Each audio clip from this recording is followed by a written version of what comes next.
So it's crazy to think that it's already been about a week with the Ioniq 5. So this is going to be my final thoughts, final review, general video about this vehicle, how my experience has been over this period of time. And I have to say, I'm quite happy, quite impressed with this vehicle. So I'm going to apologize ahead of time if I forget anything I really want to mention in this video. I don't have my good notes list kind of set up, as this video series was kind of rushed, I have to say. I really would have liked to have spent more time to gather my thoughts, conclusions with this vehicle, but it's just not as long-term, not as much time as I've had with that Silverado, which I think was a very solid amount of time to kind of gain a real insight into how it is to live with a vehicle. So the first thing I do want to start out with is just kind of the overall driving impressions, driving thoughts of an EV from a gas owner's perspective. And they really haven't changed too much from the SEL video I did a few months ago with the black one here on the channel, or this vehicle that I did just earlier this week, in fact. And it's really just a great experience all around. Tons of power, tons of torque.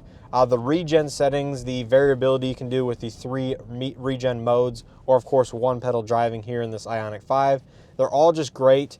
There's really no complaints as far as the driving dynamics go, outside, I have to say, of the suspension. So now when it comes to the suspension of the Ioniq 5, the ride quality is extremely good. I don't have any complaints there. I just have to say the rear suspension in this vehicle, over certain bumps and inconsistencies in the pavement, will really kind of act like a solid rear axle found maybe in a Jeep Wrangler or maybe even a full-size truck even, but just certain things that kind of upset the rear suspension to where it will shift side to side. I'm not exactly sure maybe if that's an alignment thing or if something that could be changed in the future with this vehicle, or maybe if changing the tires would help with that. Not exactly sure. It's really not a huge issue, not anything that's to be concerned about. Doesn't affect handling at all. It's more of just something you notice over really rough pavement and maybe some sort of pothole or type of pavement that really upsets just like one corner of the car rather. So again, that's not really an issue, not a complaint. It's easily livable with day to day. It's just something that I noticed and only has occurred a few times during my week with this car. So with that out of the way, in terms of the overall driving dynamics, extremely quiet inside of the cabin. This likely has to do with not only the fact that it's an electric vehicle, because when I drove the Elantra Hybrid and it went into battery or EV only mode, it was extremely quiet as well. However, this car is much more well insulated than that of the cheaper Hyundai vehicles. So the glass is going to be better, the sound deadening on the floor, door panels, all that stuff's just going to be more robust, which makes the interior much quieter. When you combine that with the electric drivetrain and powertrain of this vehicle, just adds to the overall comfort, quietness. It's just really a very peaceful drive, I have to say.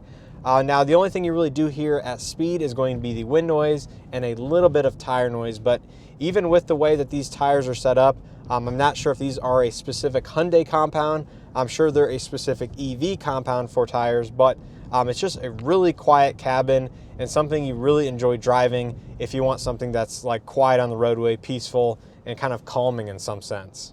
And when it comes to the driving I've mostly done it in level 2 regen or level 3 regen. I did try out one pedal driving for, maybe 30 minutes or so on one of the days. However, I found that I really do like level 2 and level 3, I guess depending on how I'm feeling for that day. I thought both are very good regen modes. Level 3 is obviously the most aggressive without going into one pedal driving. And as a whole, I think level 2, level 3 are generally where new EV drivers would probably find themselves getting into an EV from the first time from a gas combustion vehicle. At least that's where I started out. I haven't actually really tried coasting method at all without any regen. I did briefly try level 1 as well, but I really don't see the point of using coasting, because using regen is definitely a benefit, recoup some of the energy you're using to power the vehicle forward. So it definitely helps lessen your battery usage as a whole. So I'm not really sure I could ever see myself using the coasting only version of the regen, but as a whole, I think level 2 and level 3 are very good, programmed very well, along with one pedal driving if you're into that. I'm personally just not used to it, so I didn't use it, but it's there if you want it. Now, when it comes to the interior materials, I did mention this in my likes and dislikes video, so make sure to check that out if you guys have not seen that already. But I really enjoy the interior materials as far as the H-Tex leatherette on the seats. The door panels for the SEL and up are the premium version, which I think is a well worth it upgrade in terms of going from the SE to the SEL. And just as a whole, I think the materials on the inside of the cabin are very nice. They're very premium, and I've just really enjoyed just the interior of this vehicle. The layout is very good. It's open here in the front of the console between the two front seats. Of course, the back seat has a ton of room because the wheelbase of this vehicle is stretched so long, slightly longer than that of the Palisade, believe it or not. So it's really just a very comfortable vehicle. You can kind of spread out. There's no limitations kind of just in terms of the seating position, and the visibility out the front of the vehicle is very good.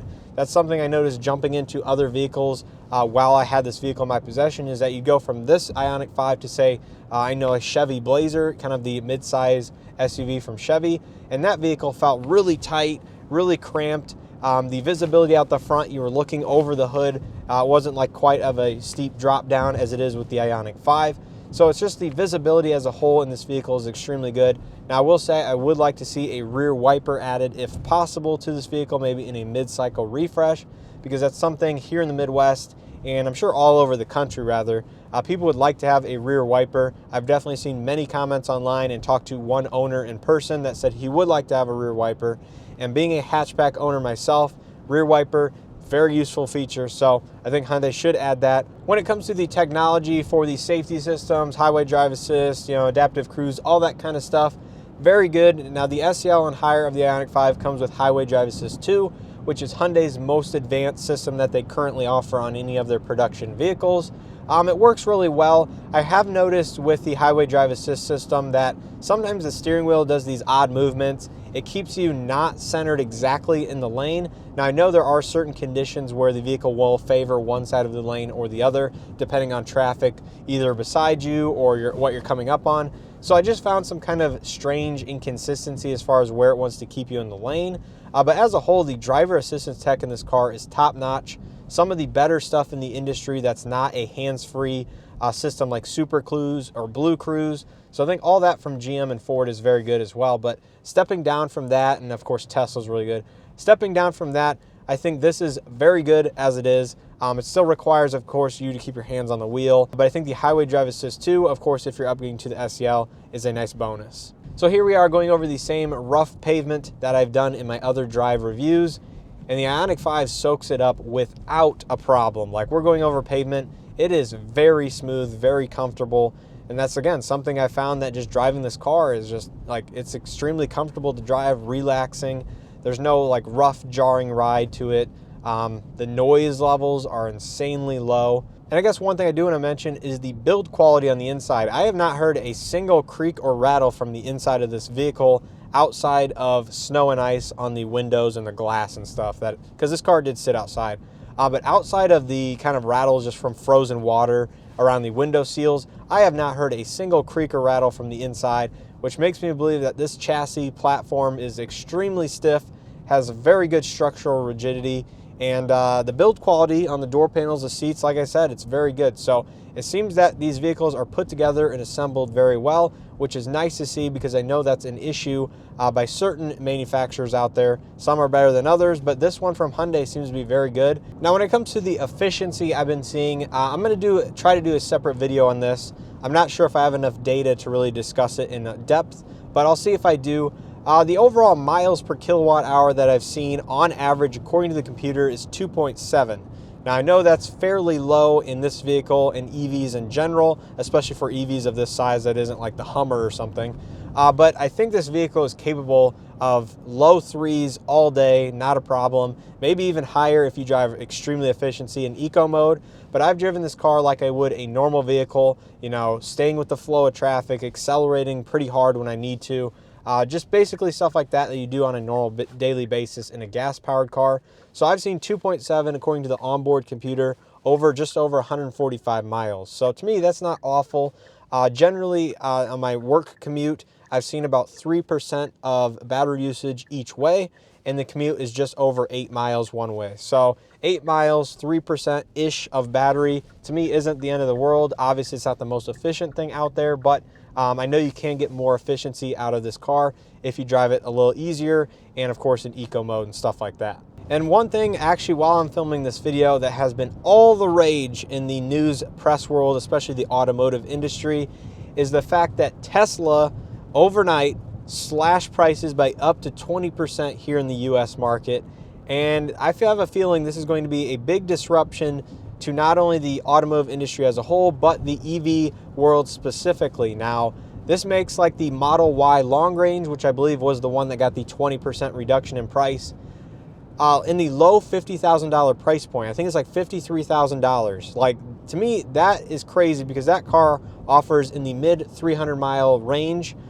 So much more range than this vehicle that I'm currently driving, around 100 miles of additional range. And of course, with that, you get the Tesla supercharger DC fast charging network, which is basically extremely reliable, never really has any major issues.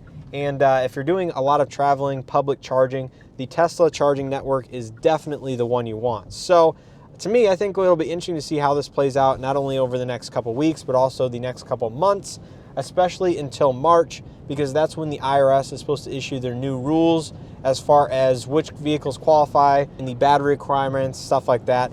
I think GM, from what we know so far, is that the 7500 will typically drop down to like $3,750 because they meet some but not all of the battery sourcing requirements. But it'll just be interesting to see what this Tesla reduction in terms of price point does to the EV market and the automotive market as a whole.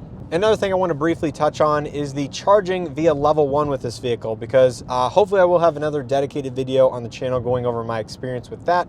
But level 1 charging definitely is possible with this vehicle and all EVs in general, but is not ideal, I guess, is what I came to the conclusion of. Now, I have a very short commute that you'll find out in that video that I produce on level 1 charging, but it was possible, not as easily as I assumed going into it before I started driving the Ioniq 5 earlier this week. So that's just something I found in terms of my conclusions with level 1 charging. Possible, not ideal. And I guess, would I personally purchase one or recommend maybe a close family member to purchase one? Absolutely. However, there's a couple of things that I would strongly recommend before you consider purchasing not only an EV in general, but just also this vehicle in specific. And the first one is the financial aspect. Now, EVs are generally going to be more expensive than that of a gas counterpart. So you need to take that into consideration, and whether or not you qualify for the full $7,500 tax credit, and just know whether or not the vehicle that you're considering purchasing that is an EV qualifies or not. Because as we know, the Ioniq 5 does not qualify, but other EVs on the market do qualify. So I guess you need to factor that into your decision on the financial side of things as to how much can you take advantage of that $7,500 if the vehicle qualifies, and also what price premium you are paying just for the EV factor itself. Now, with an EV, of course, you're going to save money on gas. Electricity is substantially cheaper than gas. The Ioniq 5 comes with free 2 years at EA stations.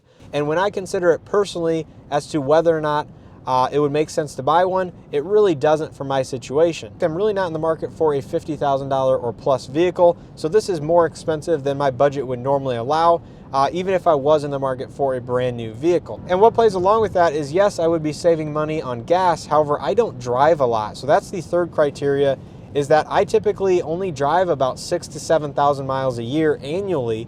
So my gas savings with my current, 25 mpg vehicle or so would not be substantial or enough to even offset, I guess, the price point of an EV versus a comparable gasoline vehicle. So that's why it really doesn't make sense for me, is that yes, I would save a little bit of money on gas annually.